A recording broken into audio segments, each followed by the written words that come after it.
Многие хотят просто уничтожить его. Не каждый может это сделать, не правда ли? Одержать победу над шайтаном. Не обманывайтесь его хитростями, а пытайтесь одержать над ним победу. Прочтите азан, это сокрушит его. Прочтите Коран, это тоже сокрушит его.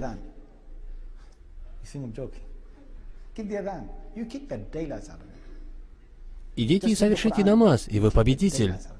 Особенно он ненавидит и боится, когда вы в состоянии хушу, то есть вы смиренно совершаете намаз, поклоняясь Всевышнему.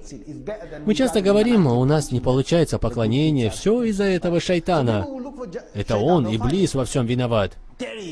И в судный день люди скажут, обращаясь к нему: это из-за тебя, Иблис, мы попали в ад.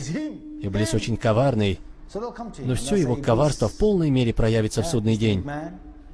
И он скажет следующее: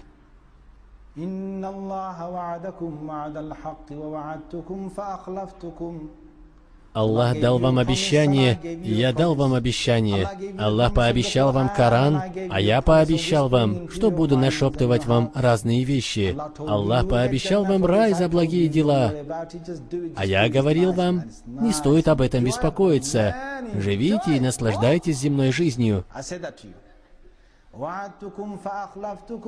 Я нашептывал вам, не беспокойтесь об этом.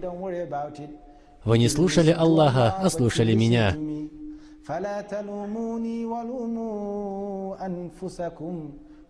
Неужели меня вы будете винить, что попали в ад? Тогда как это вас надо винить в этом? У вас был выбор, верить милосердному или шайтану, и вы выбрали шайтана, а не милосердного. И сегодня не приходите ко мне, спрашивая, что же теперь делать?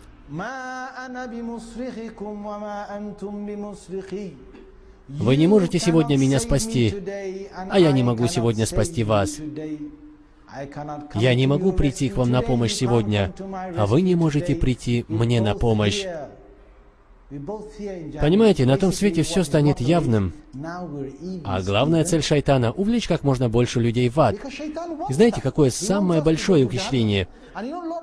Самое большое ухищрение шайтана заключается в том, что вы даже не чувствуете, что он существует.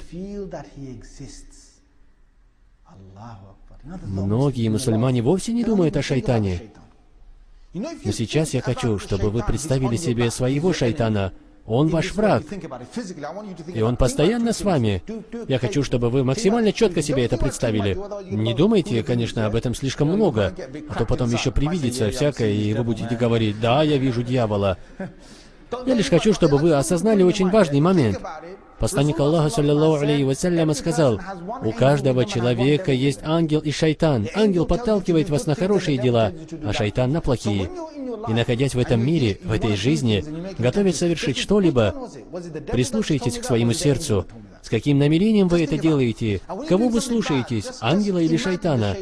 Подумайте над этим. И когда вы совершаете что-то плохое, представьте, что шайтан рядом с вами. Он смотрит на вас и смеется. Или представьте себя вернувшимся из того мира, и вы смотрите на себя. Вам дана такая возможность посмотреть на себя. И вы с огромным сожалением наблюдаете за своими поступками. Вы хотите убить себя, поскольку то, что вы делаете, ведет вас прямо в ад.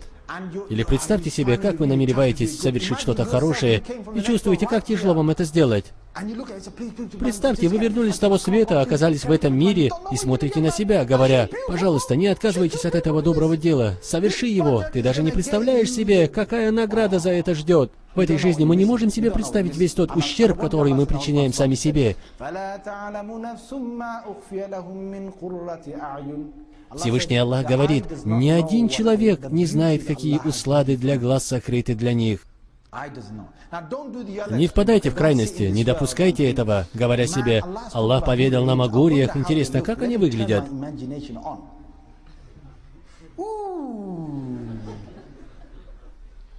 Включу-ка я свое воображение.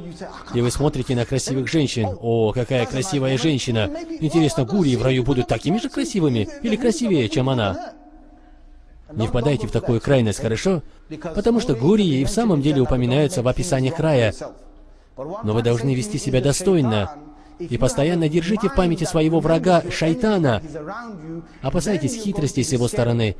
Иначе вы будете делать то, что он вам нашепчет.